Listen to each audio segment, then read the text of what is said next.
존경하는 우리 동역자 여러분들 앞에서 또 말씀을 이렇게 전하게 돼서 이것은 제게는 큰 축복입니다. 여러분에게는 큰 은혜의 시간이 되시기를 바랍니다. 여기 이번 주제는 신약 27권의 키워드와 중심 주제라고 정했습니다. 지난번에는 구약 성경 39권의 키워드와 중심 주제를 다루었습니다. 저는 지난 주간에 안산에 있는 중국인 교회에서 또 구약 성경을 이런 구약 성경의 키워드와 중심 주제는 뭔가 이런 관점으로 한 주간을 월요일부터 그러니까 금요일 날까지 이렇게 다루었습니다. 여기서는 지난번 우리 모임에서는 단 하루에 39권을 다루다 보니까 주말 간상병이 될 수밖에 없었죠. 그래서 대단히 이제 아쉬움이 있습니다. 그러면은 왜 성경을 이렇게 창세기를 여는 열쇠는 뭐고, 그리고 창세기의 중심 주제는 뭔가, 이런 관점으로 왜 접근을 하는가, 그런 의도가 어디에 있는가, 이것부터 말씀을 드려야 되겠습니다. 사도 바울은 비밀이라는 말을 자주 했습니다. 이제 우리에게 주신 하나님의 예비하신 은혜는 만세와 만대로부터 감추었던 것인데, 비밀한 가운데 있었던 것인데, 이제는 성도들에게 나타났고, 이렇게 말씀을 합니다. 고린도전서에서도 아주 많이 말씀을 하고요, 또 골로새서에도 말씀합니다. 그러면 우리가 또 히브리서 1장 1절에서는 옛적에 하나님이 우리 조상들에게 여러 부분과 여러 모양으로 말씀하신 하나님이 마지막에 아들로 말씀을 하셨다. 그런 여러 부분과 여러 모양으로 말씀하셨다는 게 뭔가? 첫째는 언약으로 말씀을 했죠. 예언으로 말씀을 했죠. 또 그림자로, 모형으로, 예표 등으로 보여주신 거죠. 그러니까 우리가 열린 마음으로 본다면 구약 성경은요, 어떤 면에서는 복음 덩어리입니다. 그런데 그 복음이 의문이라고 하는 베일에 가려 있었다는 겁니다. 그런데 신약에서는 그게 나타났다는 거죠. 그래서 저는 이걸 좀 실감 있게 하기 위해서 구약 성경은 마치 39개가 있는 방과 같다. 그런데 주님은 너희가 성경에서 영생을 얻는 줄 알고 성경을 상고하거니와 이 성경이 내게 대하여 증언한 것이라, 이렇게 말씀을 하셨습니다. 그러니까 구약 성경은 39개가 19개나 되는 방과 같은데, 거기에는 예수 그리스도가 계시되어 있다는 거죠. 그리스도가 계시다. 근데 이게 닫혀져 있다는 겁니다. 구약에는 아직 드러나질 않았단 말이에요. 예를 들어 휘장도 아직 열려지지가 않았거든요. 주님이 십자가상에서 다 이루었다 선언하셨을 때 비로소 휘장이 열려졌단 말이에요. 그렇듯이 구약 성경은 닫혀져 있는 말씀이다. 열려진 말씀이 아니라 닫혀져 있고, 좀 더 심하게 말하면 잠겨있다 이거예요. 감추어졌던 것인데 그러면은 창세기를 어떤 열쇠로 이걸 열고 들어가는 것이 좀 더 효과적일까? 여기에서 열쇠라는 말을 했습니다만 이거는 단답형으로 이제 그 답은 하나, 오직 하나다, 이건 아니라는 겁니다. 어떤 분은 이 말씀이, 이 규절이 창세기를 여는 열쇠가 될 것이다, 어떤 분은 그렇게 생각을 하실 거고, 또 어떤 분은 더 성경을 연구하고 탐색을 하다가 이 말씀이 창세기를 여는 열쇠가 될 수 있다, 그게 틀린 거는 아니라는 겁니다. 저 자신도 처음에는 이 말씀으로 했다가 이보다는 이 말씀이 더 도움이 될 것 같다, 그렇게 바꾸곤 합니다. 그래, 자, 창세기를 그러면 어느 말씀으로 이제 이렇게 접근을 하면 좋을까? 저는 아담 하와가 이제 범죄하는 그 장면이요, 이제 여자가 따먹고 남편에게도 주매 그도 먹은지라, 이 말씀을 바울은 로마서 5장 12절에서 한 사람으로 말미암아 세상에 죄가 들어오고 죄로 말미암아 사망이 왔나니, 이렇게 말씀을 합니다. 그래, 이렇게 죄가 들어왔습니다. 그래서 하나님은 그 사람을 쫓아내시고, 이렇게 말씀합니다. 쫓아내셨다. 그 사람을 쫓아내시고, 이렇게 되어 있습니다. 그리고 그 사람이 누군가? 창세기 1장에서 하나님의 형상대로 지은 그 사람입니다. 또 그 사람이 누군가? 이게 하나님이 창조하신 만물을 다스리게 하자 하실 그 사람입니다. 근데 왜 그 사람을 추방하실 수밖에 없으셨는가? 의와 불법이 어찌 함께하며 빛과 어둠이 어찌 사되며, 하나님은 의로우신데 그들은 불의한 자가 됐어요. 하나님은 빛이신데 그들은 어둠이 된 거예요. 그래서 의와 불의, 빛과 어둠은 함께 공존할 수가 없게 된 겁니다. 그러니까 하나님은 쫓아내실 수밖에 없으셨다는 거죠. 그런데 이때에 우리는 쫓겨나는 아담만 생각할 게 아니라 쫓아내실 수밖에 없는 하나님의 마음이 뭔가, 이것이 하나님 중심인 겁니다. 바울은 고린도전서 2장 마지막 절에서 누가 주의 마음을 알아서 주를 가르치겠느냐, 그러나 우리가 그리스도의 마음을 가졌나니라, 이렇게 말씀합니다.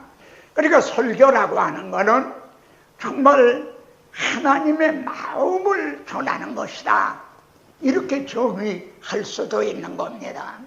그러면 하나님이 그 사람을 쫓아내시고 한 하나님의 마음이 뭔가? 우리가 긴 구속사라는 맥락으로 보면 우리 주님은 인자가 온 것은 잃어버린 자를 찾아 구원하려 함이라, 이렇게 말씀합니다. 하나님은 그 사람을 쫓아내실 때 바로 하나님의 백성을 잃어버리신 겁니다. 하나님의 형상대로 지으셨던 그 사람, 만물을 다스리게 하자 하셨던 그 사람을 추방하실 때 하나님은 자기 백성을 잃어버리신 겁니다. 그래서 이 열쇠로 창세기를 열고 들어가 보니까 어떤 한 분이 앉아있는 거예요. 하나님, 이분이 누구십니까? 여자의 후손이다. 여자의 후손이라니요, 내가 이분을 통해서 너희를 유혹해 이제 이렇게 죽음에 이르게 한 그 사탄을 멸망시키고 정복을 하고 머리를 상하게 하고 너희를 구원해 줄 것이다. 아니, 이분이 어떻게 그런 일을 하신단 말입니까? 이분을 내가 아브라함의 자손으로 이제 보낼 것이다. 때가 되면은 여자에게 나게 하시고 아브라함의 후손으로 이제 보낼 것이다. 아니, 이분이 여자의 후손이 사람의 몸을 입고 이제 오신단 말입니까? 그래서 어떻게 우리를 구원하신단 말입니까? 하나님은 그것을 내가 비밀에 붙였다. 아니, 왜 비밀에 붙이셨습니까? 사탄이 그걸 알고 대적을 하고 방해를 할까봐 내가 이건 감추었던 비밀로 이제 여겼던 거다. 그러나 너에게는 내가 힌트를 주마. 창세기 22장을 한번 봐라. 내가 아브라함에게 내 사랑하는 독자 이삭을 내가 지시하는 산으로 가서 번제로 드리라 그랬다. 예? 예, 왜 내가 이제 그렇게 말을 했겠느냐? 내가 양의 피를 마시며 소고기를 먹고 양의 피를 마시는 하나님이냐? 더구나 내 아들을 번제로 드리라면 내가 인육을 먹는 하나님이란 말이냐? 내가 그렇게 한 의도가 뭐겠느냐? 더욱이나 치지 않은 한 산 거기 가서 드리라고 그랬다. 이게 힌트다. 그 치지 않은 산이 어디였겠느냐? 예? 이렇게 말하자면 창세기의 열쇠를 가지고 열고 들어가서 거기서 예수 그리스도를 만나게 해주자. 이런 뜻에서 이렇게 이제 성경 각본의 키워드와 중심 주제는 뭔가 이렇게 접근을 했던 겁니다. 그러면 다음에 출애굽기를 보십시다. 출애굽기의 열쇠는 어떤 거로 한 게 좋을까요? 저는 창세기 46장에서 하나님께서 야곱에게 애굽으로 내려가기를 두려워하지 말아라. 예? 내가 거기서 너로 큰 민족을 이루게 하겠다. 그리고 하나님은 나도 너와 함께 애굽으로 내려가겠고 내가 너를 인도해서 반드시 올라오게 할 것이다. 저는 이 말씀을 출애굽기를 여는 이제 열쇠로 이제 보았던 겁니다. 다시 말씀드리지만 여러분들이 다른 것을 이게 키워드로 잡아도 그건 틀린 것은 아니라는 겁니다. 그러니까 거기에 너무 이제 부담감이나 그런 걸 가지시지 않아도 될 겁니다. 그러면은 하나님께서 아브라함이나 이삭이 애굽으로 내려가려 할 때는 막으시던 하나님이 왜 야곱은 애굽으로 내려가라고 내려보내시는가? 그리고 내려보내시는 게만이 아니라 반드시 내가 너를 인도해서 올라오게 할 것이라. 그러면 하나님 왜 올라오게 하실 거를 또 내려보내십니까? 그렇게 내려보시는 의도가 뭡니까? 이 말씀을 열쇠로 해서 이제 출애굽기를 열고 들어갔더니 이스라엘 백성들이 막 곤욕으로 인해서 이제 부르짖는 장면이 나옵니다. 이 출애굽기 2장입니다. 요셉을 환대하던 왕은 죽었고, 예? 그래서 이제 이스라엘 백성들을 이젠 귀빈이 아니라 노예로 전락이 된 거죠. 그렇게 고난을 당합니다. 하나님, 왜 이렇게 될 걸 모르고 내려보내셨습니까? 이들이 가서 이렇게 지금 400년 동안이나 고난을 당하고 있습니다. 이거 모르셨습니까? 아니다. 창세기 15장을 보거라.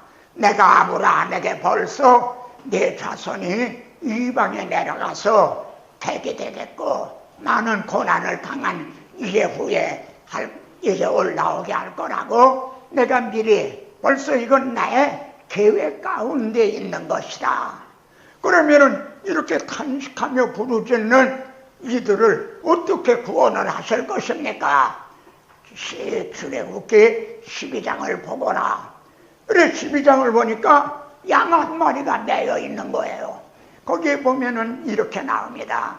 어린 양을 이제 간직하여 두었다가 그러니까 어린 양을 하나 이제 그걸 아주 흠없는 어린 양을 골라가지고 그걸 이제 간직해 이렇게 매두는 겁니다. 하나님 어린 양이 있네요.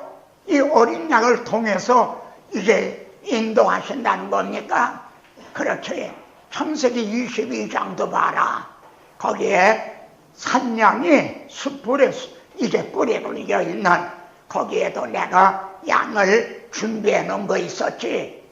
그런데 그 다음 절을 보니까 양을 잡으라고 말씀을 하시네요. 양을 잡아서 그 피를 문설주 문인방에 뿌리라. 예? 내가 피를 볼 때 너희를 넘어가리라 하신다. 이렇게 출애굽기를 열고 들어가서 거기서 예수 그리스도를 만나게 하는 것, 이것이 그리스도의 내 증인이라 하신 우리들의 사명인 겁니다. 근데 오늘의 증인들이 정말 이렇게 하고 있는가? 그렇지 못한 거에 대한 답답한 그리고 안타까운 그 결과가 정말 어떻게 좀 심하게 부정적으로 말하면요, 우리 한국교회는 지금 어떤 면에서는 구제불능이라고 할 정도, 또 그렇게 말하는 분들이 있어요. 구제불능일 정도의 수렁에 빠져 있다 이거야. 그 결과는 그렇게 돼버렸다는 거죠. 그러면 여기에서 우리가 좀 각성을 해야 될 거 아니냐. 어디가 잘못됐는지, 우리 뭘 잃어버렸는지. 계시록 2장에 에베소 교회를 향해서 너희 처음 사랑을 어디서 잃어버렸는지, 우리가 복음을 받고 처음 정말 신혼 시절과 같이 그렇게 기뻐하고 그렇게 하던 이걸 어디서 잊어버렸는지 이걸 회복해야 되지 않겠느냐. 그래서 이 39권이 주님이 말씀한 대로 이 성경이 내게 대하여 증언한 것이라. 그런데 구약 성경은 닫혀져 있었던 거다. 그리고 닫혀져 있는 것을 열기 위해서는 열쇠가 필요한데, 어떤 열쇠로 열고 들어가서 성도들로 하여금 그리스도를 만나게 해드릴 것이냐. 예. 이런 답답한 심정에서 사실 이런 거를 이제 제창을 하게 됐던 겁니다. 우리 목사님들에게 좀 이제 질문을 드려보겠습니다. 이제 주님은 나사로가 병들었다 이런 말씀을 듣고요, 이렇게 얘기했어요. 이 병은 죽을 병이 아니라 하나님의 영광을 이제 나타내고, 그리고 이제 아들로 하여금 그 영광을 받게 하게 합니다. 영광을 나타내는 거란 겁니다.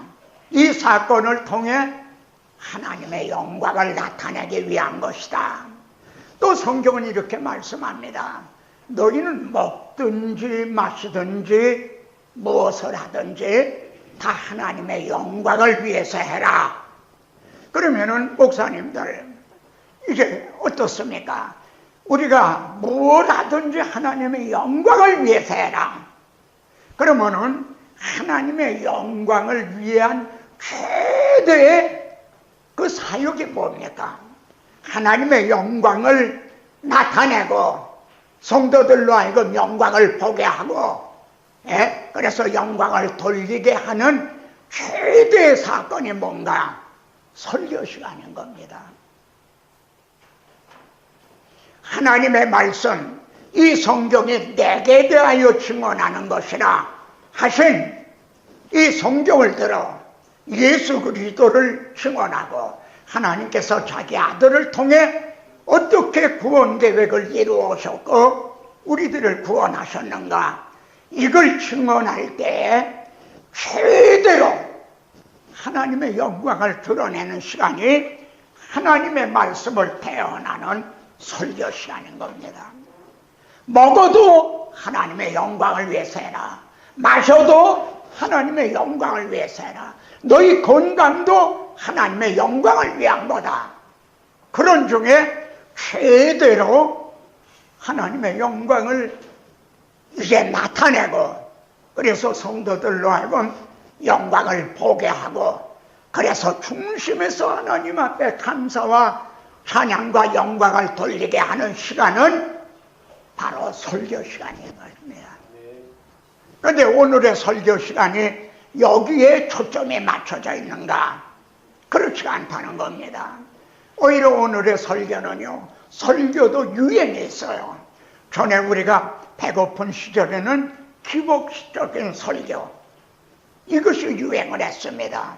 예, 어떤 부흥 강사가 뭐 이름까지 대도 되죠. 피종진 목사님이, 저도 그런 데를 많이 쫓아다녀 그랬거든요. 교회가 부흥되려면 복받으라는 설교를 해라. 그런 교회가 부흥된다. 사실 그런 때가 있었습니다. 근데 이제는 그 시대가 지나간 거예요. 예? 옛날에는 대학교도 경영학과 이런 데가 아주 비율이 높았습니다. 경영학과들은. 근데 요즘은 경영학과 나와선 별로 취직을 할 수도 없어요. 요즘은 뭐가 뜨냐면 인문학입니다. 이제 먹고 살만하니까 인문학. 서점에 가보셔도 요즘 베스트셀러들은 대개 인문학적인 그런 책들입니다. 그래서 요즘 설교는 보면요, 인문학적인 그런 설교를 하고 있는 겁니다. 이걸 비전 설교다. 대개 이런 식으로 얘기를 하고 있는 거죠. 그러니까 성경을 들어서 그리스도를 증언하고 하나님의 영광을 나타내고 영광을 보게 하고 하나님께 영광을 돌리는 것이 아니라 사람을 기쁘게 하려는, 근데 인문학적인 설교도 대단히 유익하다는 겁니다. 이걸 여기에 착각이 있는 거예요. 성도들이 이런 설교 듣고 막 울기도 하고 막 웃기도 하고, 아, 오늘 은혜 많이 받았다, 그런다 이 말입니다. 예? 그래서 설교자들이 여기에 쏟고 있는 거예요. 착각을 하고 있는 겁니다. 그러나 그런 설교로는 허물과 죄로 죽었던 너희를 살리셨도다는 거듭나게 하지 못한단 말입니다. 만일 그런 설교로 거듭나게 한다면 예수 그리스도가 십자가 지실 이유가 어디 있습니까? 십자가 지실 필요가 없는 거죠. 그래서 바울은 갈라디아에서 사람이 의롭게 되는 것이 율법을 행함으로 하면 그리스도가 헛되이 죽으셨나니라. 헛되이 죽으셨지 않습니까? 예? 그래서 하나님의 영광을 나타내는 것, 영광을 보게 하고 영광을 돌리게 하는 것, 이게 내 증인이 되리라 하신 증인된 우리들의 사명인데, 우리는 어느 틈에 이게 길을 곁길로 들었단 말입니다. 이 말씀이 레위기에, 에레미야서에 많이 나옵니다. 옛 길을 버리고 닦지 아니하는 곁길로 양떼들을 인도했다는 거죠. 근데 오늘의 현주소를 보면 곁길로 빠지되 돌아오기에는 너무 늦은 것 같은, 예? 목사님들도요, 예를 들어 큰 교회 목사님들은 다시 돌아오려면 오늘과 같은 이런 말씀을 듣고 당신의 설교를 이걸 바꾸려면 여간에 그걸 바꾸지 못합니다. 예? 들어보면은 맞는 것 같다 이거야. 그러나 바꾸지 못한다는 거죠. 왜냐하면 너무 돌아오기에는 너무 늦은 감이 있는, 너무 멀리 갔다는 거죠. 예?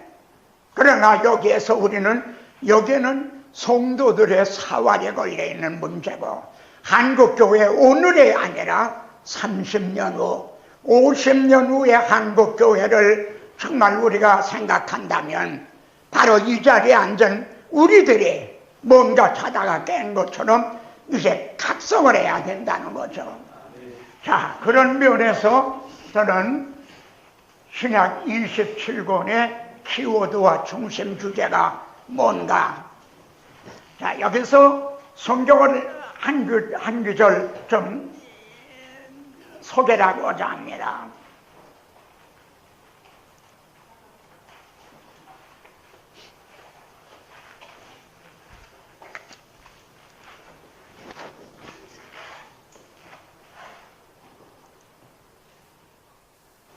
자, 우리 4절을 글씨가 보이십니까? 뒤에 4절을 한번 같이 읽죠. 또 화목제를 위하여 여호와 앞에 드릴 수소와 순양을 가져오고 또 기름 섞은 소제물을 가져오라 하라. 오늘 여호와께서 너희에게 나타나실 것임이니라 하며, 이 말씀은 레위기 9장에 있는 말씀입니다. 근데 이것이 어떤 문맥에서 되어지냐면 레위기 8장에서 아론과 그의 자손들이 대제사장과 제사장으로 위임을 받습니다. 8장에서 제사장으로 위임을 받아요. 그리고 9장에 와서 첫 번 예배를 드리는, 첫 제사를 드리는 그런 장면입니다. 첫 제사를 드리는, 백성들을 위해서 첫 제사를 드리는 겁니다. 그런데 여호와의 영광이 나타나실 것임이라 이렇게 말합니다. 그리고 여기 6절도 보십시다. 모세가 이르되 이는 여호와께서 너희에게 하라고 명령하신 것이니 여호와의 영광이 너희에게 나타나리라. 구약시대에는요 눈으로 보이게 나타났습니다. 그러나 우리들에게는 믿음으로 살기라 하신, 우리는 믿음으로 영광이 나타나신다는 것을 믿고, 그러니까 여기 여호와의 영광이 너에게 나타나리라 그러십니다. 7절도 보죠.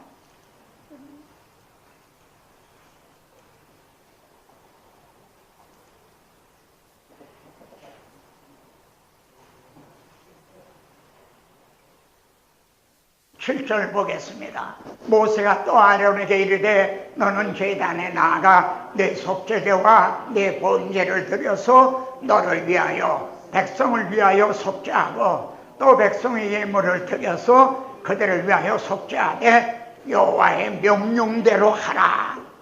근데 여기는 조건이 있습니다. 하나님의 영광이 나타나리라. 이거는 명령대로 행했을 때, 하나님께서 명하신 대로 행했을 때만이 가능해진다는 겁니다. 명하신 대로 되지 않았는데도 하나님의 영광이 나타났겠습니까? 그리고 레위기 9장은 이렇게 말씀합니다. 23절 모세와 아론이 회막에 들어갔다가 나와서 백성에게 축복하며 여호와의 영광이 온 백성에게 나타나며 불이 여호와 앞에서 나와 제단 위에 번제물과 기름을 사른지라 온 백성이 이를 보고 소리 지르며 엎드렸더라. 구약시대는 이 하나님의 영광이 나타나고 보게 하시고 한 것이 가연적으로 눈으로 볼 수 있게 나타났습니다.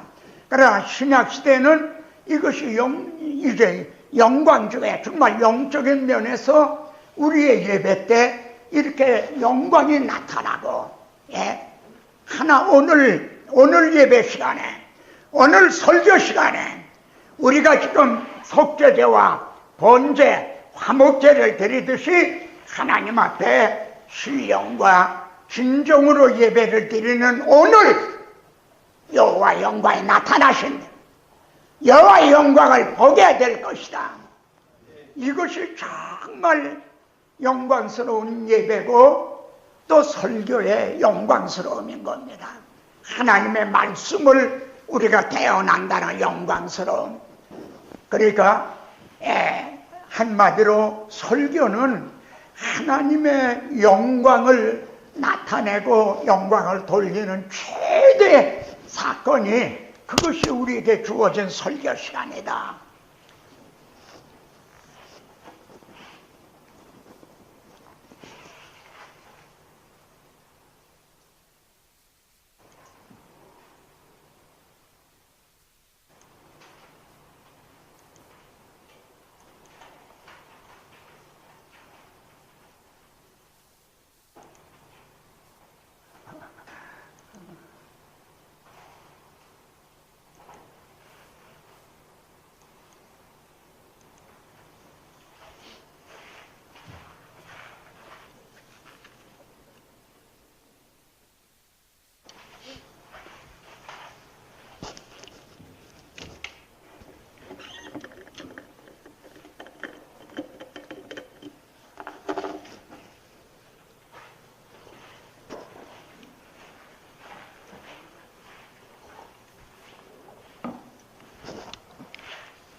우리 성경이니까 우리 함께 봉독을 하죠. 너희가 성경에서 영생을 얻는 줄 생각하고 성경을 연구하거니와 이 성경이 곧 내게 대하여 증언하는 것이라. 성경이 내게 대하여 증언하는 것이다. 이건 우리가 다 알고 또 인정을 하는 겁니다. 그러면 우리 동역자들에게 묻습니다. 주님이 이렇게 탄생을 하셨어요. 임마누엘 하셨어요. 그러면은 임마누엘 하신 가장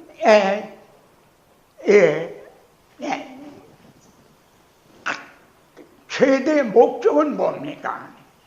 예수 그리스도가 임마누엘 하셨다. 말씀이 육신이 되어 임마누엘 하셨다. 그 최대 목적이 뭡니까? 무엇을 하기 위해서 임마누엘 하셨는가? 우리가 이 기본으로 돌아가자. 이 기초가 튼튼해야 된다. 여기 보면은 누가복음에 이렇게 나옵니다. 하늘에서는 하나님께 영광이요, 땅에서는 기뻐하심을 입은 사람들 중에 평화로다. 이렇게 찬양을 합니다.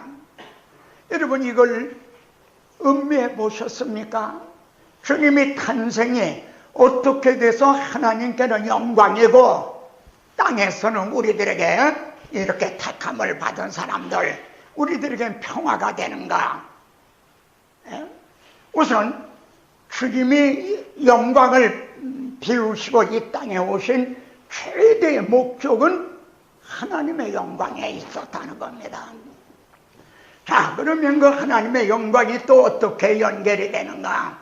주님은 요한복음 12장에서 이렇게 말씀합니다. 아버지여, 할 수만 있으면 이 잔을 내게서 물러가게 하옵소서. 그러나 내가 이를 위해서 이때 왔나이다.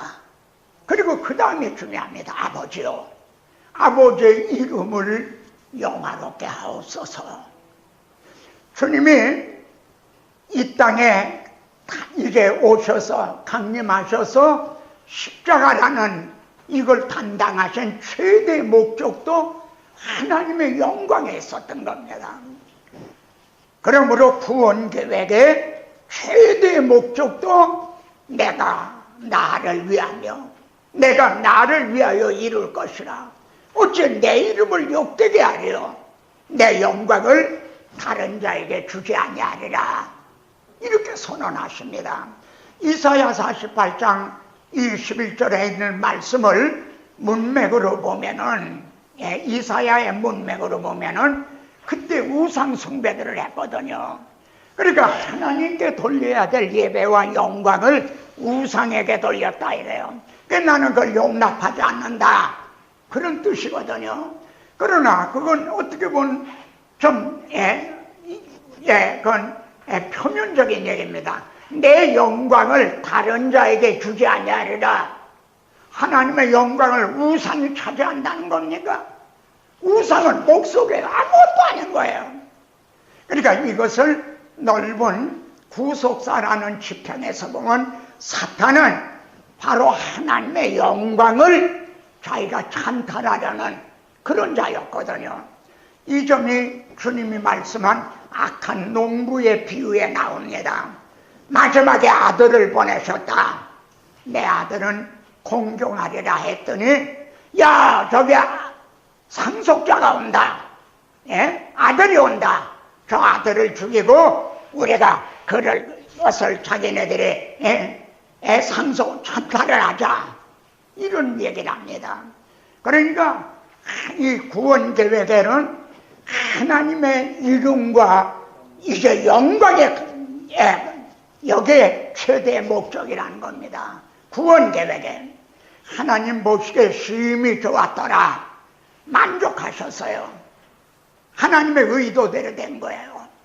하나님의 나라가 건설이 된 거예요. 근데 죄가 들어오고 사망이 오고 저주가 오고 엉겁기가 오고 엉망진창을 만들었어요. 쉽게 하나님의 자존심, 이름이 상한 거예요. 그래서 내가 여자의 우선을 보내서 내 머리를 상하게 할 것이라. 내가 할 것이다. 이 원복음은 그런 구조로 되어 있습니다. 그러니까 이 구원 계획에는 하나님의 명예가 최대의 목적이다. 그래서 주님이 육신을 입고 이 땅에 오신 것도 하늘에서는 하나님께 영광이요, 하나님의 영광을 위해서 주님이 십자가를 주신 것도 하나님의 영광을 위한 것, 이게 최대 목적이란 겁니다. 그러면은 우리가 여기에서 이제 봐보려.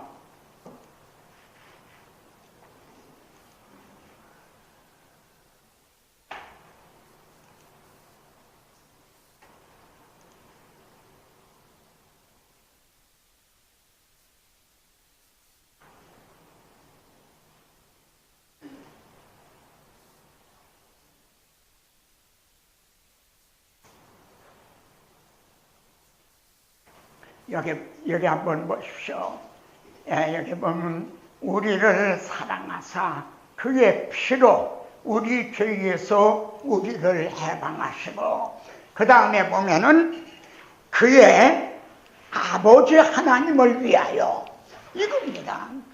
하나님 아버지를 위하여, 하나님 아버지의 이름과 영광을 위하여 우리를 나라와 제사장으로 삼으신, 하나님의 나라가 파괴당했더랬어요. 하나님은 자기 백성을 잃어버리셨어요. 하나님을 섬길 제사장이 없었던 거예요. 그런데 주님은 피로 우리 죄에서 우리를 해방하시고 피로 값주고 사셨어요. 잃어버린 자를, 우리를 값을 주고 찾으셨어요. 그래서 누구를 위해서? 하나님 아버지를 위하여. 그래서 하나님이 잃어버렸던 백성을 찾아드린 거예요. 그리고 하나님을 섬길 이제 제사장이 되게 하셨어요. 우리가 하나님을 섬기는 제사장이 되게 하셨어요. 그래서 하나님의 나라가, 이게 하나님의 나라가 회복이 되게 된 거예요. 이렇게 함으로 내가 나를 위하여 나를 위하여 이룰 것이라. 어찌 내 이름을 욕되게 하리요?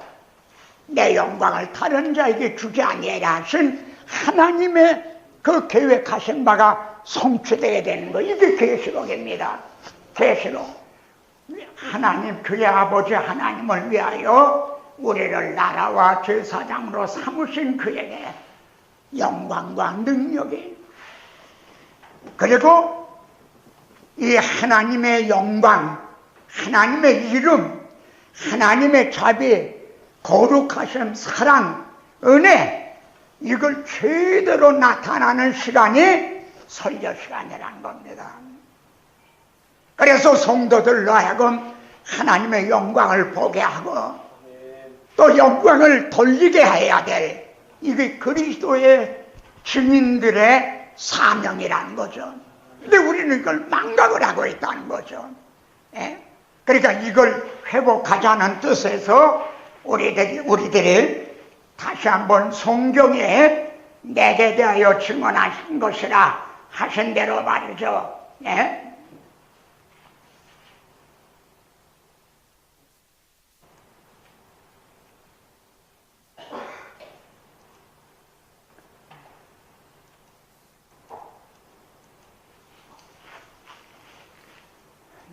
서툴러서 제대로 잘 안 되나요?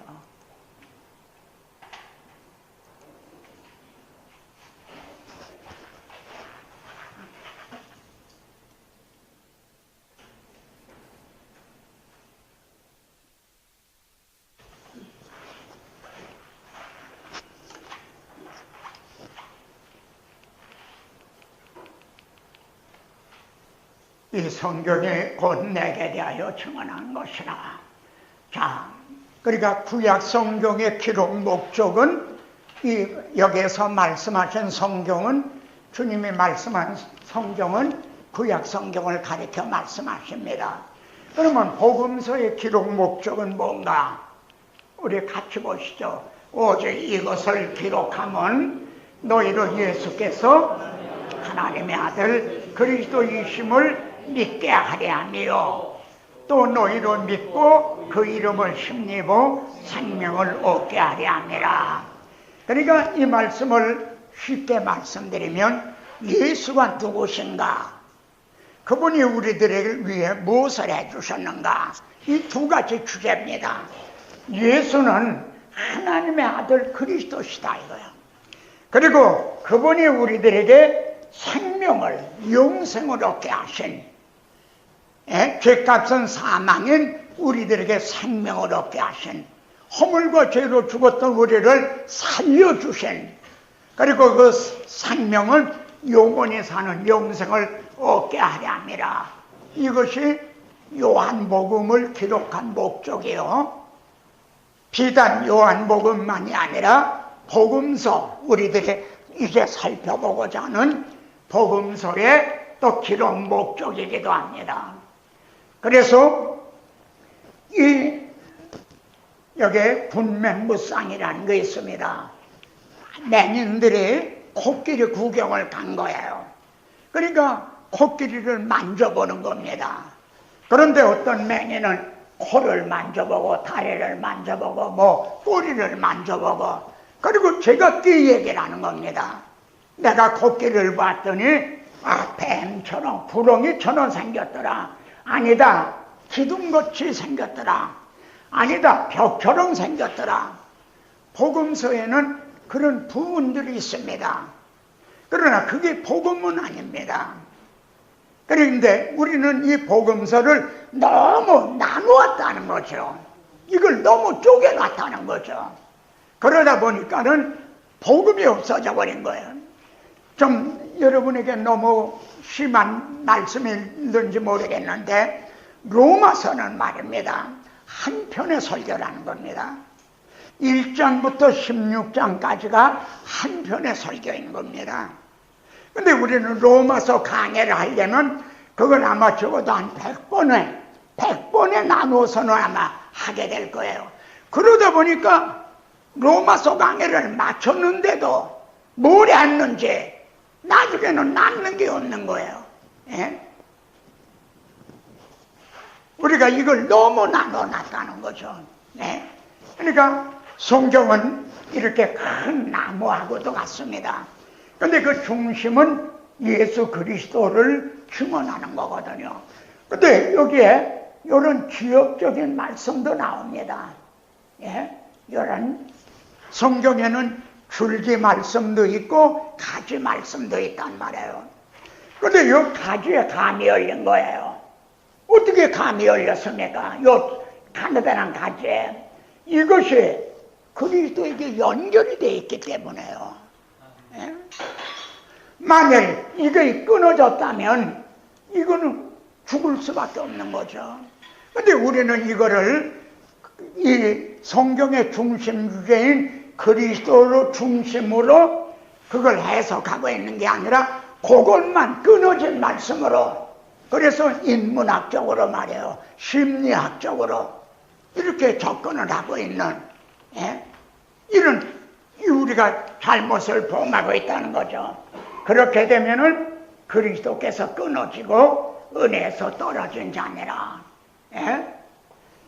저는 이 말씀을 요즘 아주 정말 자주자주 묵상을 합니다.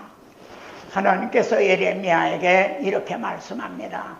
내가 만일 헛된 것을 버리고 귀한 것을 말한다면 너는 나의 입이 될 것이라. 예? 정말 얼마나 우리가 명심해야 될 말씀입니까? 헛된 것이란 게 뭡니까? 월간 잡지와 같은 말. 예? 그런데 귀한 건 뭡니까? 이게 불변의 진리인 고전과 같은 거. 예? 자, 구약의 언약, 예언, 예표, 그림자, 모형들이 신약에서는 이루어진 사실. 자, 누가복음은 이렇게 시작이 됩니다. 우리 중에 이루어진 사실에 대하여. 무엇이 이루어졌는가? 구약에서 하나님이 이렇게 말씀하셨던 이것이 이루어졌다는 거예요. 그대로 이루어졌다는 거죠. 예? 그런데 누가복음은 이렇게 시작이 됐는데 이루어진 사실로 이게 마지막 장의 말씀입니다. 같이 보시죠. 또 이르시되 내가 너희와 함께 있을 때에 너희에게 말한 바 곧 모세의 율법과 선지자의 글과 시편에 나를 가리켜 기록된 모든 것이 이루어져야 하리란 말이 이것이라. 그러니까 누가복음은 이루어진 사실로 시작을 해서 이루어져야 하리라 한 말이 이것이라는 거죠. 그러니까 구약의 언약, 예언, 예표, 그림자, 모형 등으로 하나님께서 내게 대하여 증언한 것이라, 예수 그리스도를 증언한 것이 그대로 이루어졌다는 거죠. 그러니까 얼마나 복음이 확실하고 정말 믿을 만한 것입니까? 예? 그러면은 이루어져야 하리라는 한 핵심이 뭡니까? 이루어져야 하리라는 핵심이 뭡니까? 여기서 이걸 열기 전에 좀 질문을 드려보겠습니다. 우리가 복음 하는데요, 복음의 핵심이 뭡니까? 넓은 의미에서가 아니라 복음의 핵심이 뭡니까? 조금 이렇게 좀 질문, 이제 제가 전화기가 조금은 답답한데요, 이렇게 한번 생각해 봅시다. 성경에서 이분이 빠지면은, 복음에서 이분이 빠지면은 복음이 아니다. 그분이 누굽니까? 그리스도인 거죠. 복음에서 그리스도가 빠지면 그건 복음이 아닌 겁니다. 그런데 한 번만 더 들어가 봅시다. 복음에서 그리스도에게서 이게 빠지면은 복음이 아니다. 그건 뭐죠? 뭘까요? 예수 그리스도께서 우리의 대속 제물이 되셨다는, 대신 죽어주셨다는 그게 빠지면은 그건 복음이 아닌 겁니다. 주님께서도 이 십자가를 내게서 물러가게 해달라 처음엔 그러셨어요. 그러나 내가 이를 위해서 이때 왔나이다. 나는 성경을 받으러 온 것이 아니라 내 이 몸을 대속물로 주려 함이라 하신 대로 내가 이를 위해서 이때 왔나이다. 그리고 십자가상에서 비로소 다 이루었다 선언을 하셨어요. 그때 죄로 말미암아 막혔던 시장이 비로소 그때 열려진 거죠. 그래서 주님은 문이 되어주신 거죠. 내가 문이다. 내가 열어놓은 이 문을 통하여 들어가면 구원을 얻고, 그리고 주님은 문만 열어주신 게 아니라 시장 가운데로 열어놓으신 새롭고 산 길, 하나님 앞에 나아가는 새로운 길을 개통시켜 주신 거예요. 그래서 주님은 내가 길이다. 나로 말미암지 않고는 아버지께로 올 자가 없다 라고 말씀을 하신 거예요. 그러니까 주님이 우리 대신 죽어주시지 않았다면은 그건 복음이 아닌 거예요. 핵심이 여기에 있다 이 말이에요.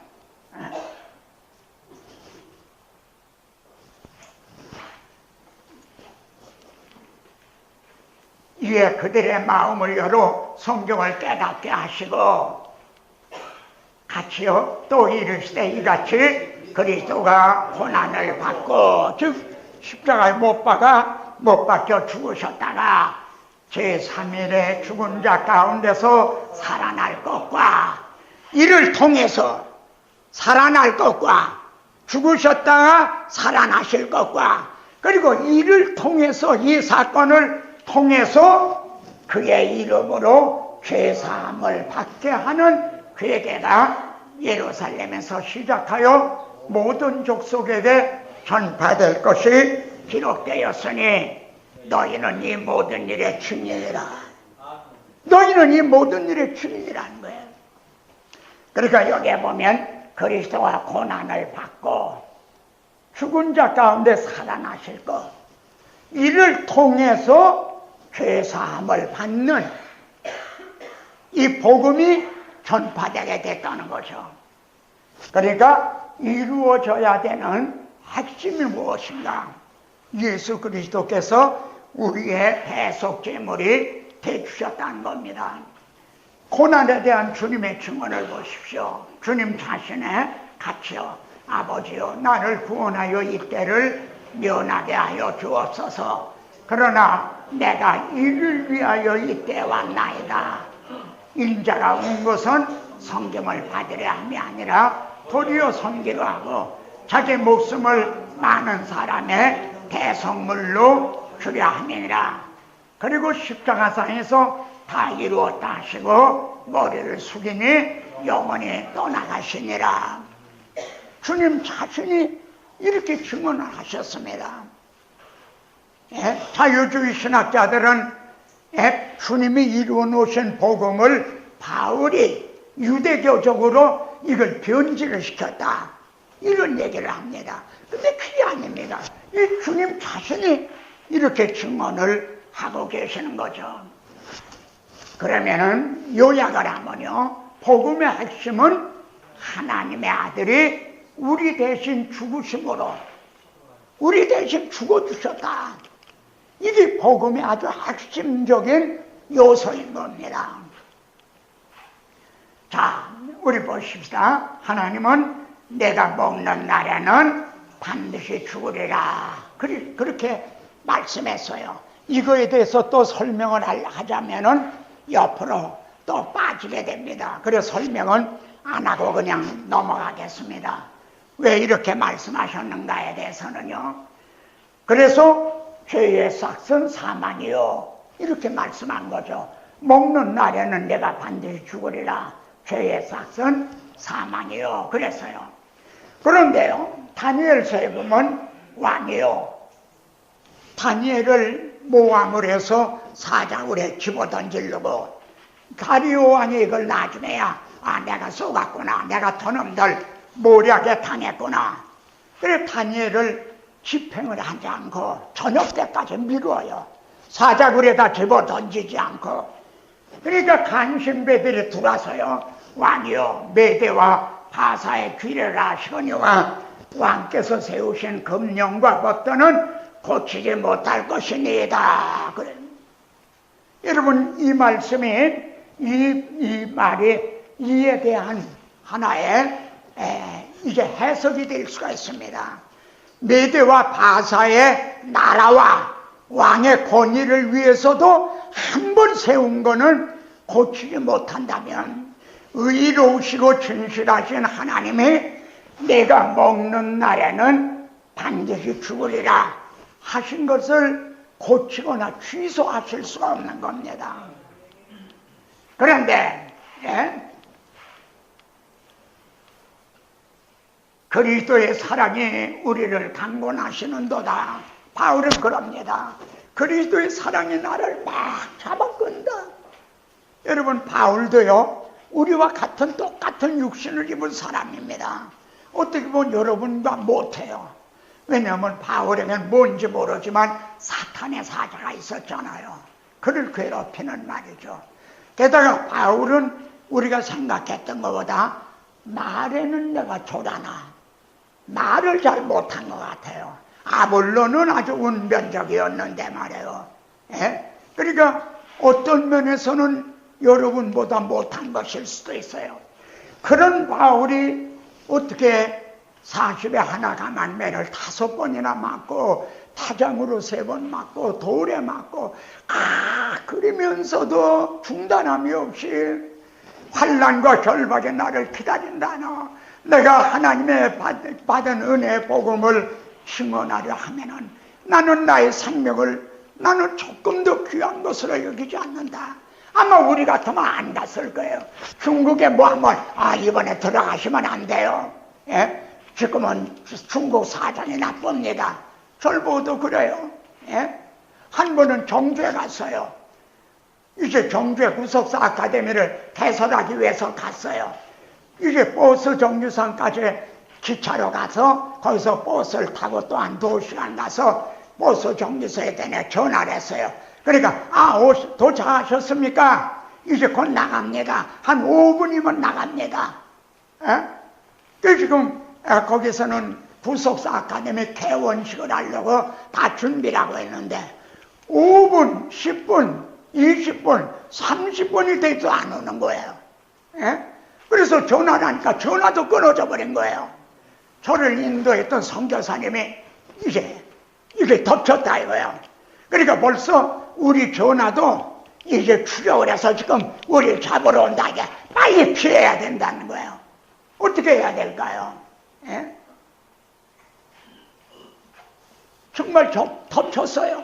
불과 한 5분 사이에요.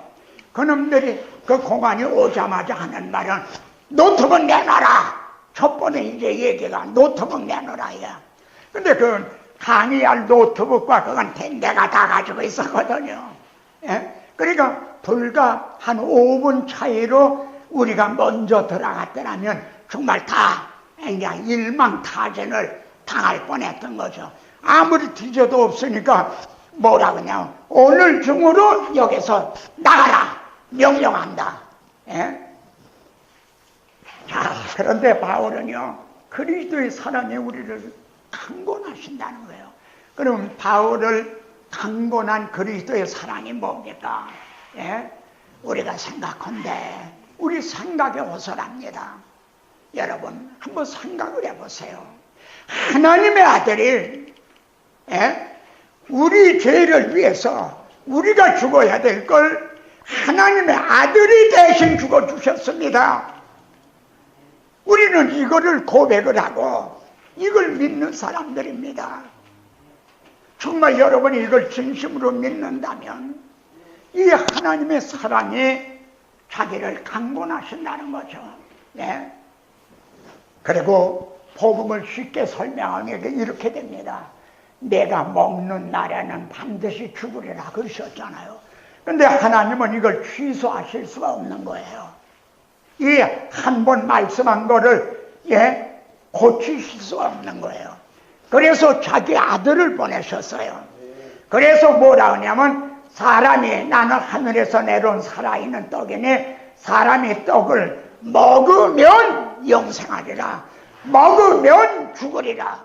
근데 먹으면 영생하리라. 이것이 복음인 거예요. 이게 문제에 대한 해답인 거예요. 근데 여기 나올까요?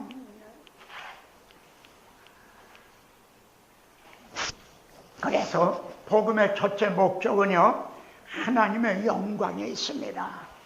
그래서 설교의 첫째 목적도 하나님의 영광에 있다. 내 영광을 다른 자에게 주지 아니하리라. 지극히 높은 곳에서는 하나님께 영광이요, 주님이 탄생하신 것만으로 하나님 앞에 영광이 돌려지는 건 아닙니다. 주님이 탄생하신 것만으로 우리들에게 평화가 오는 게 아닙니다.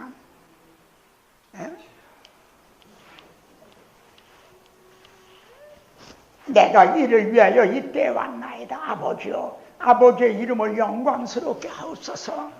주님이 십자가를 지신 최대 첫째 목적도 하나님의 영광을 위해서였습니다. 그래서 그의 아버지 하나님을 위하여 우리를 나라와 제사장으로 삼으신, 잃어버렸던 하나님의 백성을 찾아드린 거예요. 그래서 하나님과 함께 사는 걸 이루어드린 거예요. 그때 하나님의 이름, 하나님의 영광이 온전히 회복이 된 거죠. 이렇게 해서 우리를 아버지 하나님을 위하여 나라와 제사장으로 삼아주셨다. 그런데 현대교회 설교자가 강조하는 적용에 대해서 한 말씀 언급을 하겠습니다. 이거는 여러분들이 잘 그냥 융통성 있게 사겨 들으시기 바랍니다. 왜냐하면 오늘날 설교자들이요, 설교를 여러분이 준비할 때 오늘 설교를 통해 성도들에게 어떻게 적용을 시킬까, 이걸 생각한다요. 적용부터 생각을 한다요. 그러니까 우리가 먼저 생각할 건 뭐예요? 오늘 나에게 주신 이 본문을 통해서 하나님께서 우리들에게 어떻게 이루어 주셨는가, 뭘 행해 주셨는가, 그거를 먼저 전해야 되는데, 그거보다는 오늘 설교를 통해 성도들에게 어떻게 적용을 시킬 건가, 그거부터 궁리한단 말입니다. 예? 그래서 적용에 이제 비중을 두고 있는 거죠. 이 점에 대해서 제 소견을 좀 말씀드리겠습니다. 주님은요, 성령으로 나지 아니하면, 거듭나지 않으면 하나님 나라에 들어갈 수 없다고 그랬어요. 여러분 한번 생각해 봅시다. 적용, 여기 복음이 있어요. 그러면 그 복음이 성도들에게 적용이 돼야 돼요. 그 적용되는 중에 최대로 중요하고 우선해야 될 일이 뭡니까?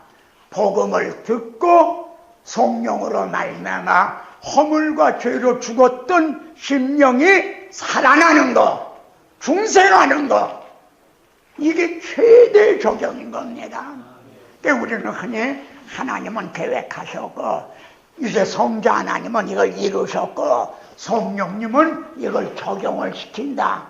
신학교에서 그렇게 배웠죠. 예? 그러면 여러분의 목사가, 설교자가 성도들을 거듭나게 해줄 수가 있습니까? 없잖아요.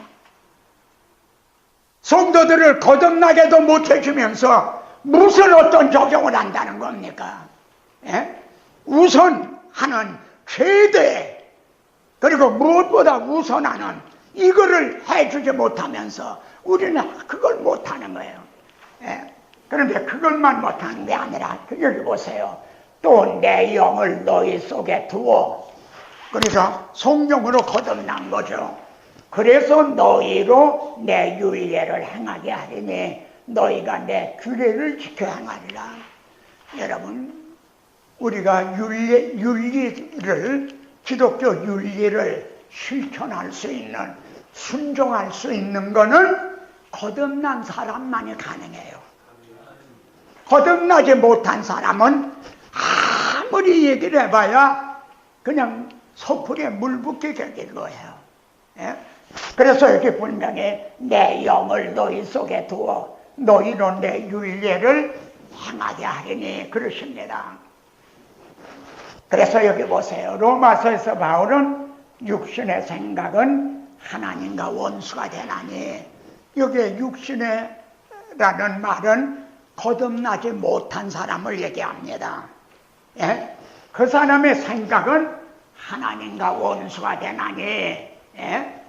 이는 하나님의 법에 굴복하지 아니할 뿐 아니라 아무리 적용하는 설교를 해도요, 그거 들을 때뿐이지 그대로 실천하지 않는다 이거야.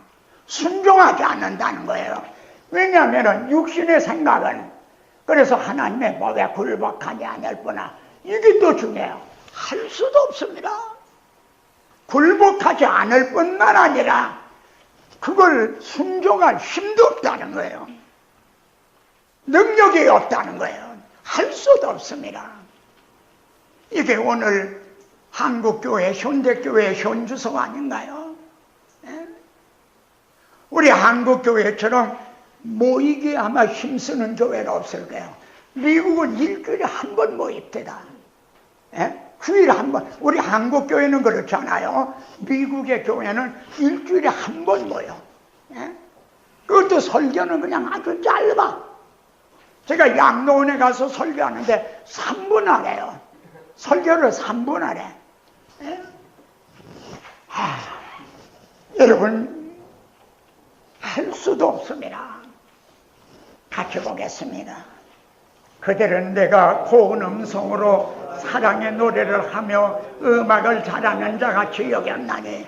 그러니까 여러분들이 애를 써서 설교를 준비해서 설교를 해요. 그러면 꼭 앉아서 고전 음악 감상하듯이 고개를 끄덕끄덕 하면서 또 어떤 거는 아멘 아멘 하면서 말이죠. 음악 감상하듯 한다 이거야. 그리고 네 말을 듣고도 행하지 아니하거든요. 그대로 행하지 않는다 이거야. 왜요? 근본이 잘못됐기 때문에. 성령으로 거듭나야 하나님의 영이 그들 속에 있어야만 순종도 하고 할 능력도 있는데, 이 점에 대해서 여러분은 조금 깊이 고민해 보시기를 바랍니다. 자, 여기에 저에게 깨달음을 준, 정말 요 근래에 깨달음을 준 이 말씀이 나와요. 여러분 교재에도 있나 모르겠어요. 제가 집어 있어요? 그러네요. 사실 제 고민은요, 이 교환을 우리 김 집사님께 준비하시도록 전송을 하잖아요. 보내요. 그리고는 저는 오늘 새벽에도 이거를 또 오늘 전할 거니까 하면 고치고 싶은 일이 고쳐야 될 일이 많아요. 그런데 이거 보지 말아야 되겠다. 왜냐면 고치고 나면은 여러분이 이 교재하고 다르네. 네? 아주 여러분이 심지어 어떤 분은 기분이 상한다 이거야. 그렇잖아요. 근데 그게 제 고민이에요.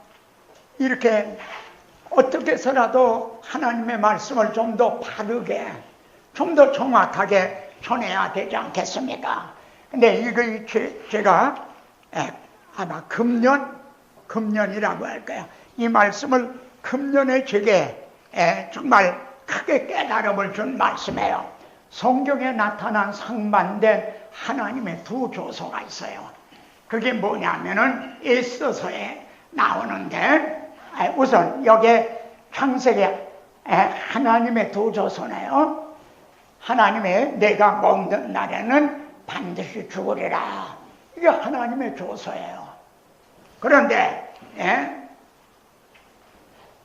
주님은요, 나는 하늘에서 내려온 살아있는 떡이니 사람이 떡을 먹으면 영생하리라. 이게 좀 잘못됐나? 여기 먹으면 먹지 말라는 거죠. 먹지 말라. 내가 먹으면 죽는다. 근데 여기는 먹어야 된다. 너희가 내 살을 먹지 아니하고 내 피를 마시지 않으면 너희의 생명이 없다. 그러니까 이 떡을 먹으면 영생하리라. 상반된 하나님의 명령인 거예요. 성경에 나타난 말이죠. 예?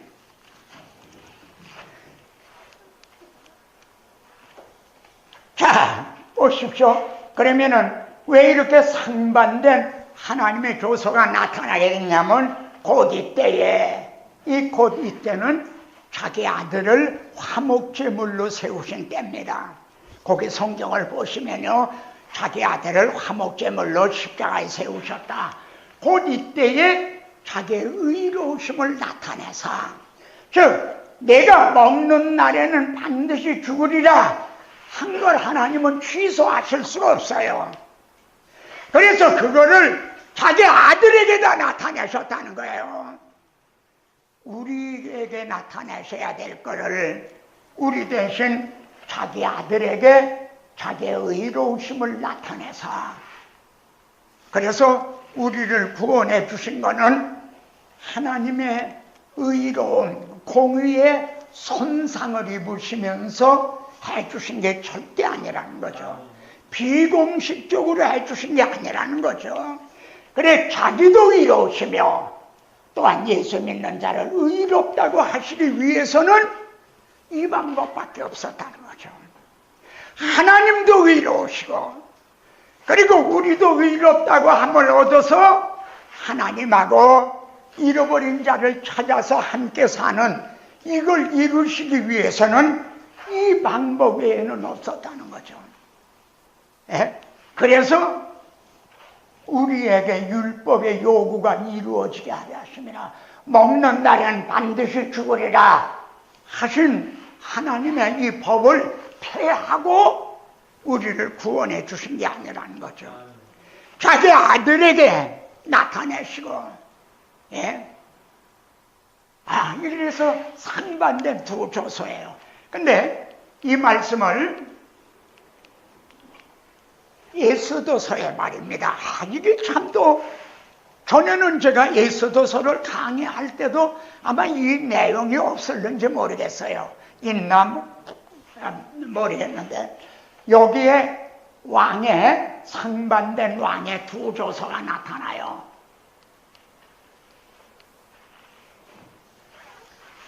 첫째는요, 하만에게 왕의 반지를 빼줘요. 그래가지고 내가 내 뜻대로 써라. 그래 쓰게 해서 이제 하만이 왕의 도장을 찍어서 역졸에게 전국으로 이걸 전파하는 거죠. 조서를 역졸에게 맡겨 왕의 각 지방에 보내니 뭐라고 돼 있냐면 아달월 13일, 아달월이 12월이거든요. 아달월 13일 하루 동안에 모든 유대인을 젊은이, 늙은이, 어린이, 여린, 막론하고 죽이라 하는 조서예요. 하만을 통해서 이제 내린 왕의 조서가 이거다 이거야. 그런데 이게 뒤집어지잖아요. 모르드게를 달라고 했던 곳에 하만이 달린단 말이에요. 이게 계시록이거든요. 계시록이 완전히 반전이 되는 거예요. 그 사탄에 의해 목배임을 당한 사람들이 살아서 왕 노릇을 하는데 사탄은 절박당해 무저왕에 갇히게 되는, 완전히 뒤집어지는 거죠. 그런데 에스더가 왕에게 소청을 하는 게 왕이요, 그 하만을 통해서 시달했던 그 조서를 좀 취소해 주십시오. 그랬더니 아수엘의 왕이 그런 얘기를 합니다. 메대와 파사의 법은 왕이 한 번 내린 조서는 이걸 취소하거나 변할 수가 없는 거다. 그러니 모르드게에게 도장을 또 주는 거예요. 옥세를 주는 거죠. 내가 임의로 써서 도장을 찍어서 반파해라. 그래서 여기는 모르드게 조서예요. 조서에는 왕이 여러 고을에 있는 유대인에게 허락하여 스스로 생명을 보호하여, 생명을 보호하라 이거야. 이들은 죽을 생명이죠. 반드시 죽으리라 한 대로 죽어야 될 생명, 바로 우리들이 그런 거였어요. 그런데 이걸 생명을 보호하는 하나님은 이 장치를 마련해 주신 거예요. 생명을 보호하여, 그리고 그들을 치르는 자들을, 그 대적들을 오히려 심판을 받는 그날이 오는 거죠. 그런데 아달월 곧 12월 13일 하루 동안에 하게 하였고, 여러분 주목을 하십시오. 같은 날이에요 이게. 같은 날, D-Day가 같은 날인 거예요. 우리 주님의 심판 재림하시는 날도요, 우리에게는 정말 구원의 날이고, 정말 환난 받는 너에게는 그 위로와 영광으로 갚아주시는, 그러나 환난받게 하는 그들에게는 환난으로, 정말 그들은 멸망받고 심판받는 날인 거죠. 이 두 조서가, 그런데 여러분 이 조서가 먼저 시달이 된 거예요. 전국에 된 거예요. 근데 12월 13일은 다가오고 있어요. D-Day는 다가오고 있다 이거예요. 근데 이건 뒤늦은 조서예요. 근데 이 조서가 도달하기 전에 13일이 닥치면 어떻게 돼요? 그냥 죽게 되는 거죠. 그러니까 여기에 그게 없을 거예요. 왕이 타는 그 말을 타고 말이죠, 역졸들이 왕의 명령이 이제 급함에 그걸 타고 막 달리는 거예요. 만일 늦으면은 어떻게 되겠어요? 근데 이것이 우리들의 오늘의 상황인 거죠. 예? 나를 너희가 믿으면 살리라. 살 수 있는 길이 있다는 이 복음을 이제 그들에게 전해줘야, 예? 심판의 날은 정말 다가오는데, 그래서 여기 바울이 받은 복음, 바울이 전한 복음을 보시겠습니다. 우리 함께 보죠. 형제들아, 내가 너희에게 전한 복음을 너희에게 알게 하노니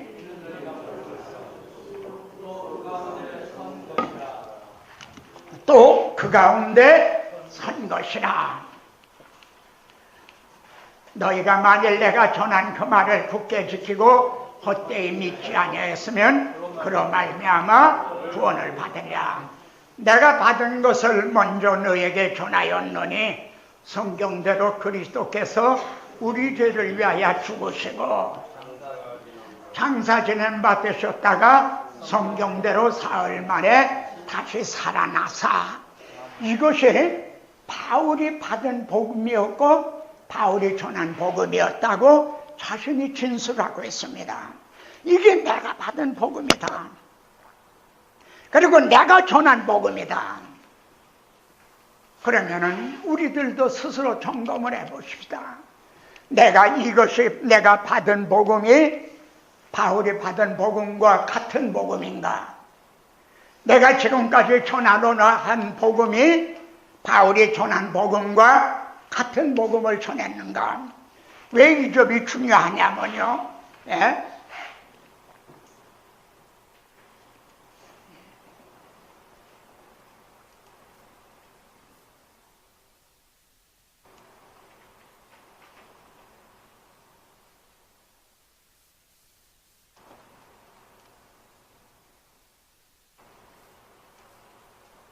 잘 안 되나요, 이게?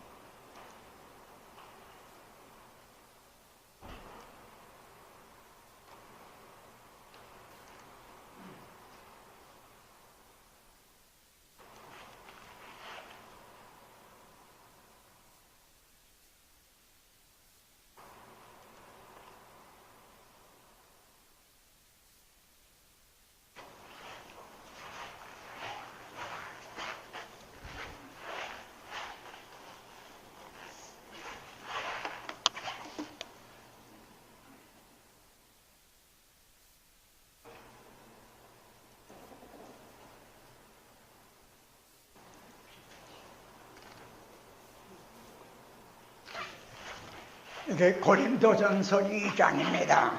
우리 같이 보겠습니다. 형제들아, 내가 너에게 나아가 하나님의 증거를 전할 때 말과 지혜의 아름다운 것으로 아니하였나니 내가 너희 중에서 예수 그리스도와 그가 십자가에 못 박히신 것 외에는 아무것도 알지 아니하기로 작정하였습니다. 이것이 바울이 받은 복음이었고 또 바울이 전한 복음이었죠. 그런데 바울은 이렇게 말합니다. 3절을 보시겠습니다. 내 말과 내 전도함이 설득력 있는, 여기 3절을 건너뛰었네요. 3절, 내가 너희 가운데 거할 때 약하고 두려워하고 심히 더럽더라. 저는 이 말씀이요, 저들은 위로가 돼요. 대사도 바울도 이렇게 고린도에 처음에 제2차 선교 여행 때 복음을 가지고 고린도를 갔거든요. 그때 심정이 약하고 두려워하고 심히 떨었다. 이걸 솔직히 얘기를 하고 있는 거예요. 그러니까 학자들은 그때 당시에 고린도의 인구가 한 70만 명은 됐었을 거라 대개 그렇게 얘기를 합니다. 그때 우리가 상상하는 대로 키도 조금 하고 이런 바울이 말 주변도 별로 없는 그가 복음을 들고 가서 거대한 고린도 이제 그 항구 도시를 대할 때 여기 어떻게 복음을 심는단 말인가? 약하고 두려워하고 심히 떨었다. 예? 아주 솔직한 심정이고 또 우리들도 그런 거죠. 근데 바울은 어떻게 했느냐? 그래, 여기에 나옵니다. 내 말과 내 전도함이 설득력 있는 지혜로 하지 않냐고, 다만 성령의 나타나심과 능력으로 하여, 이게 중요합니다. 성령의 나타나심과 능력. 하나님, 내가 여기에 내 힘으로는, 내 능력으로는 도저히 불가능합니다. 나는 약하고 두려워하고 힘이 떱니다. 나를 미련한 십자가의 도가 멸망하는 자에게는 미련한 것이로되 한대로 이건 미련한 건 줄 압니다. 그러나 저는 이걸 예수 그리스도가 이제 성경대로 죽으시고 성경대로 부활하셨다는 나는 이 복음을 전하려고 합니다. 그러면은 성령의 나타나심과 능력으로, 그래서 허물과 죄로 죽은 그들을 거듭나게 해주시는, 그건 제가 못합니다. 성령이 해주셔야 됩니다. 이거를 의지했다는 거죠. 그리고 오늘날 우리들이 다시 시작을 해야 될 것이 바로 이거라는 거죠. 우리들도 약하고 두려워하고 힘이 떨었다. 솔직히 하나님 앞에 자백을 하고 이제부터라도 설득력 있는 지혜 말로 어떤 교회 프로그램으로 하지 아니하고 성령의 나타나심과 능력으로 하여, 제가 마페트라고 하는 분이 있죠.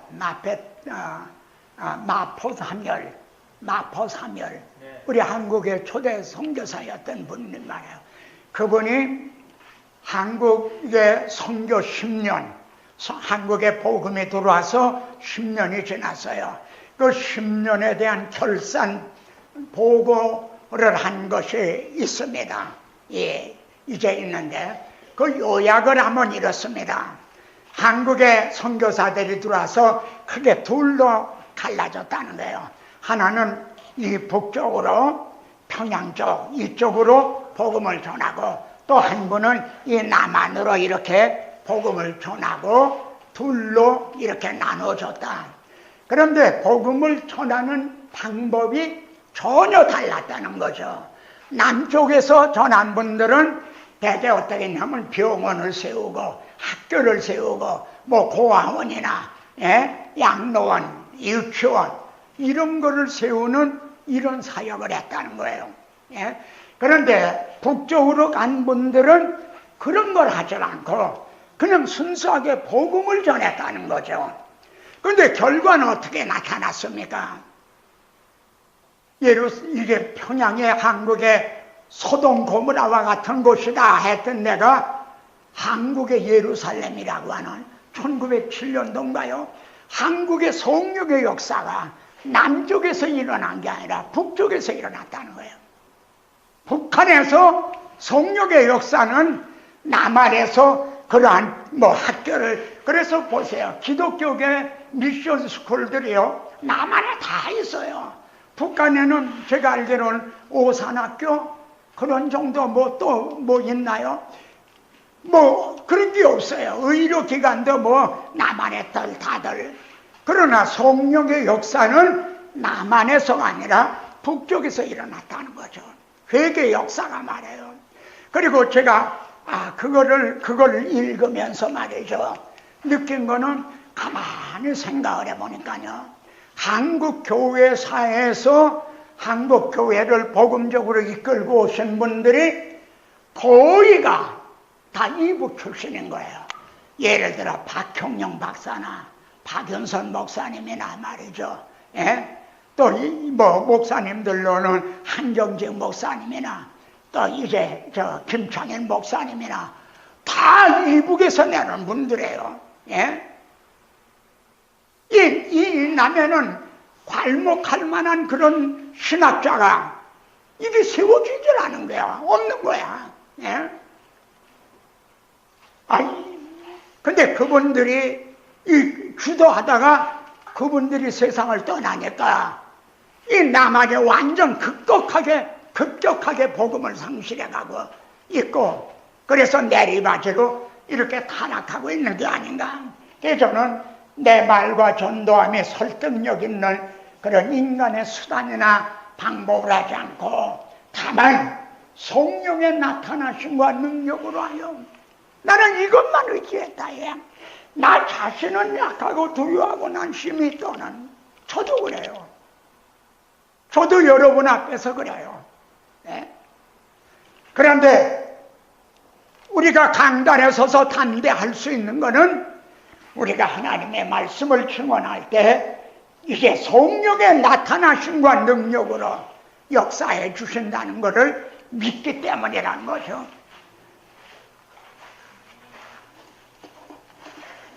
그러니까 여기서 제가 이 점을 강조하는 이유는 바울이 받은 복음, 바울이 전한 복음, 이거를 우리가 증언할 때는 성령의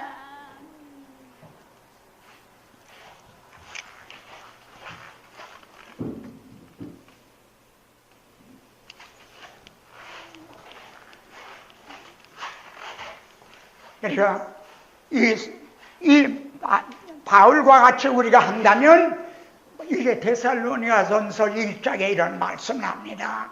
우리의 복음이 말로만 너에게 전해지는 게 아니다.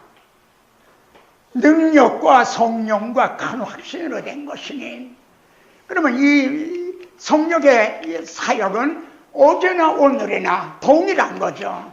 근데 우리는 이 성령의 나타나심과 능력을 의지하지 않고 인간의 지혜나 프로그램을 의지하다가 이렇게 된 게 아니냐 하는 이런 각성을 하게 되는 겁니다. 자, 이제 들어가는 말을 마치려고 하는데요.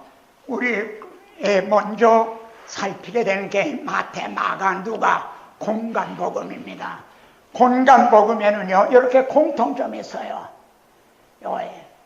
마태, 마가, 누가 이게 뭐냐면 너희는 나를 누구라고 하느냐 하고 물으신 거예요. 이 공통점을 이제 분기점으로 해가지고요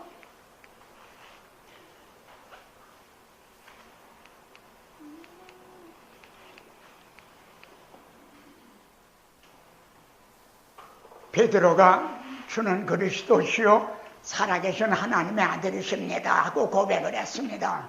근데 이거는 주님의 공생의 말기 거의 끝나갈 무렵이었거든요. 그러니까 그런 고백을 하루아침에 이루어진 게 아니다. 여기처럼요 이 어떤 사람에게 바람과 바다도 순종하는 거 물 위로 걸으신 이 장면을 때 진실로 하나님의 아들이로서이다. 나사로를 살리시는 걸 통해서 아버지께서 나를 보내신 것을 그들로 믿게 하려 하심이라. 이러한 표적과 기사를 통해서 예수님이 누구신가 하는 것을 알아가게 됐던 겁니다. 그리고 고백을 하게 됐던 거죠. 그렇게 이제 되자 그러면 그분이 주는 그리스도시요 살아계신 하나님의 아들이신 분이 우리를 위해서 뭘 해주셨는가. 이때로부터 즉 제자들이 주님을 그리스도시라는 고백을 한 이때로부터 죽임을 당하고 살아나야 할 걸 비로소 말씀했다는 거죠. 예수님이 누구신 것을 알았기 때문에 그분이 왜 오셨는가 하는 걸 비로소 말씀하셨다. 만약 예수님이 누구신 걸 몰랐다면은 그게 불확실하다면은 말씀하실 수가 없으셨겠죠. 이것을 한 번이 아니라 2차, 3차에 걸쳐서 말씀하신 이것이 공간복음서에 공통적으로 나옵니다. 공간복음서.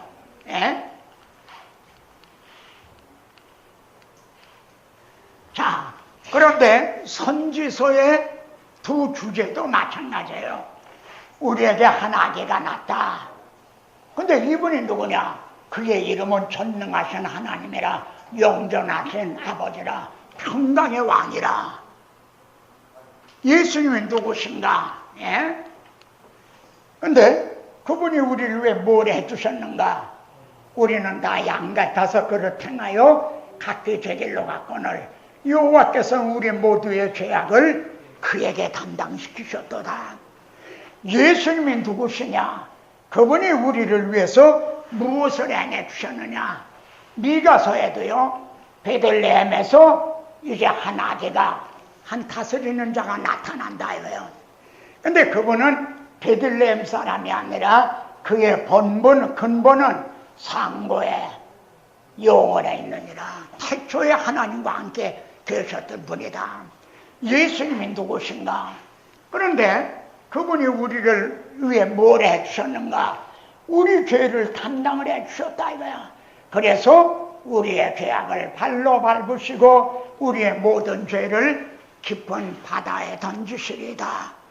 우리 죄를 다 담당을 해주셨다는 거예요. 왜 이렇게 하나님이 행해 주셨는가? 옛적에 우리 조상들에게 맹세하신 대로 아브람, 이삭, 야곱, 혹은 다윗에게 약속하신 대로 하나님께서 우리 조상들에게 맹세하신 대로 성실을 베푸시며 그 약속을 그대로 지켜주셨다는 거죠.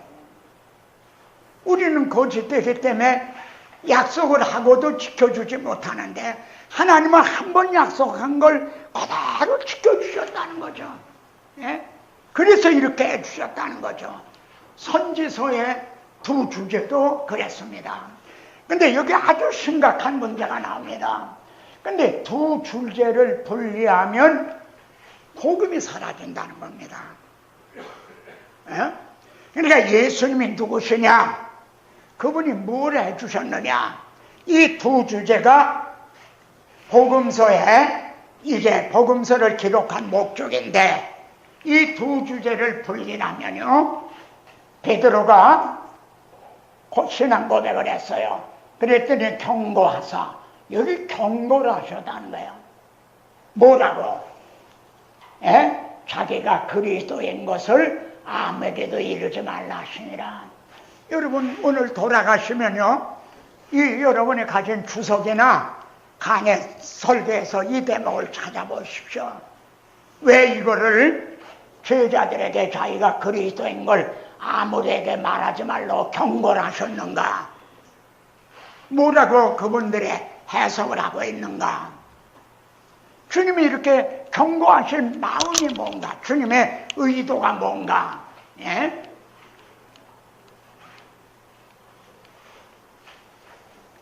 여기에 우리가 빛을 비춰주는 말씀이 나와요. 그들이 산에서 내려올 때에 예수께서 명하여 이르시되, 이거 변화산입니다. 참 여기에서도 보세요. 주님이 변화상에서 변화를 하셨어요. 그리고 하나님의 음성이 들려왔어요. 베드로가 여기 있는 게 좋사오니 그랬어요. 우리가 답답한 걸, 우리 인간의 생각으로는 답답한 걸 말해요. 왜 주님이 그러시려면 제사장, 서기관, 장로들 다 모이라고 하고 그 앞에서 변화하시면은 얼마나 좋을 거예요. 근데 12 제자도 다 데리고 올라가시라는 거예요.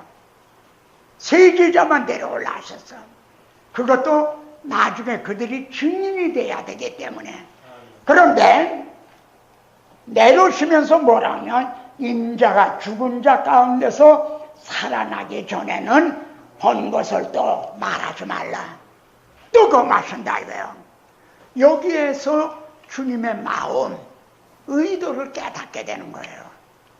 여러분, 예수 그리스도에게만은 구원이 없습니다. 예수 그리스도에게만은 구원이 없어요. 아마 어떻게 보면 저 이단적인 말 아니냐 곡해하실는지 모르겠지만 여기 보세요. 내가 진실로 너희에게 이르노니 하나의 밀이 땅에 떨어져 죽지 아니하면 하나는 그대로 있고 죽으면 많은 열매를 맺나니라. 예수 그리스도가 우리 죄를 위해 대신 죽어주셨다. 예수가 누구시냐? 그분이 우리를 위해 뭘 해주셨느냐? 여기에 구원이 있다는 겁니다. 주님은 내가 이를 위해서 이때 왔나이다. 근데 다른 건 다 이루셨다 해도 십자가를 지시 않았다면 우리의 구주가 되시지가 못하는 거예요. 우리 구원이 없어요. 십자가에도 구원이 없어요. 그건 사형용 틀이니까요. 근데 하나님의 아들이 내 대신 십자가에 죽으셨다. 여기에 구원이 있다 이 말입니다. 네? 그래서요, 요것도 여러분 가서 한번 확인해 보세요. 요 말씀도 요한복음 16장 7절. 이게 다락방 강하거든요. 제자들은 다 근심을 하고 있어요. 근데 주님은 내가 너희에게 실상을 말하노니 내가 떠나가는 것이 너에게 유익이라. 내가 십자가 지는 것이 너에게 유익이라는 거죠. 에? 제자들은 십자가 지신다니까 그리하지 마소서 하는데, 왜냐하면은 내가 떠나가지 않으면, 즉 십자가 지지 않으면 보혜사가 너에게 오시지 아니할 것이요. 왜 오시지 않는다는가? 여러분 주석책을 한번 찾아보십시오. 왜 오시지 않죠? 보혜사 성령은 성령이 오실 때 그가 나를 증언할 것이라. 요한복음 15장에서 말씀했죠. 주님이 다 이루었다. 이루어 놓으신 거, 그거를 증언하러 오시는 거예요. 근데 만일 주님이 십자가를 지시지 않았다, 그리고 휘장을 열어주시지 않았다, 복음을 이루어 놓으시지 않았어요. 그러면 성령님은 오실 이유가 없는 거죠. 오셔서 뭘 전할 게 없는 거죠. 우리에게 적용시킬 게 없는 거죠. 우리를 거듭나게 할 수가 없는 거죠. 예?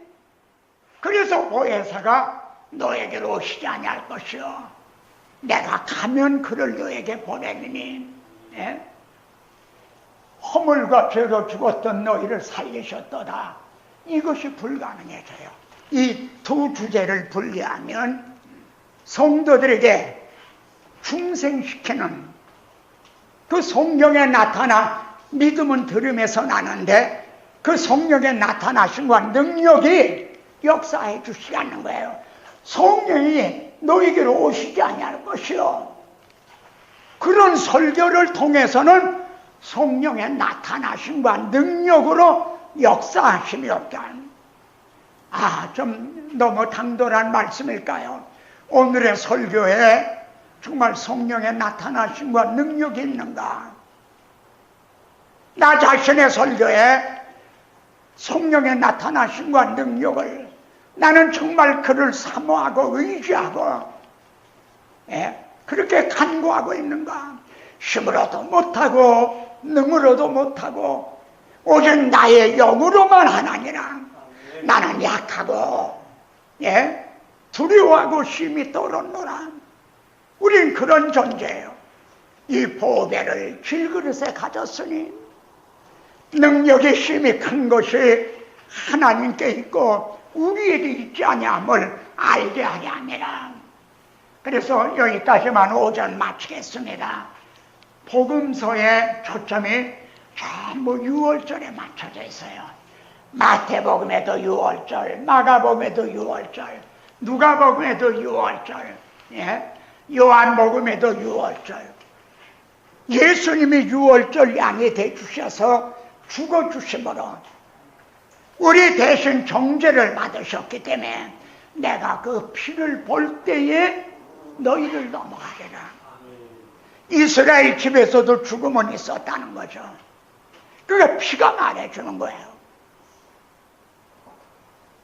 우리를 위해서 주님이 대신 심판을 받으시고 정죄를 받으셨어요.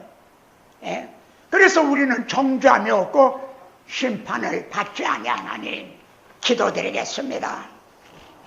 하나님 아버지, 우리들에게 이렇게 만남을 허락해 주심을 감사합니다. 이 만남을 통해서 증언되는 말씀을 통해 그리스도를 만나게 하심을 감사를 드립니다. 하나님의 영광이 나타나고 영광을 보게 하고 영광을 돌리게 하는 그런 정말 성회로 모이게 하심을 감사를 드립니다. 주여, 이 말씀들을 통해 우리의 눈들이 더욱 밝아지게 하소서. 우리의 마음이 뜨겁지 아니하더냐? 엠마오의 두 제자같이 우리가 복음에 대한 열정으로 뜨거워지게 하소서.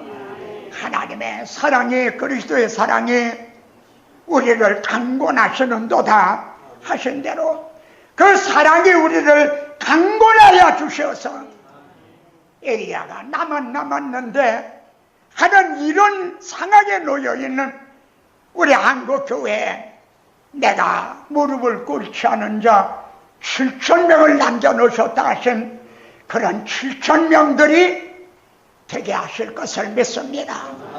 주여, 오후에 우리는 신약에 나타난 이제 하나님의 중심 주제가 통해서 말씀하시려는 중심 주제가 무언가를 상고하려 합니다. 저희들에게 지혜와 계시의 영을 주셔서 잘 증언하고 또 잘 청정하게 하여 주시옵소서.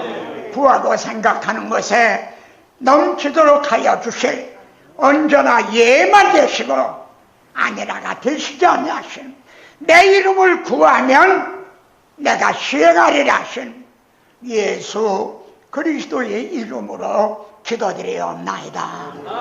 아멘.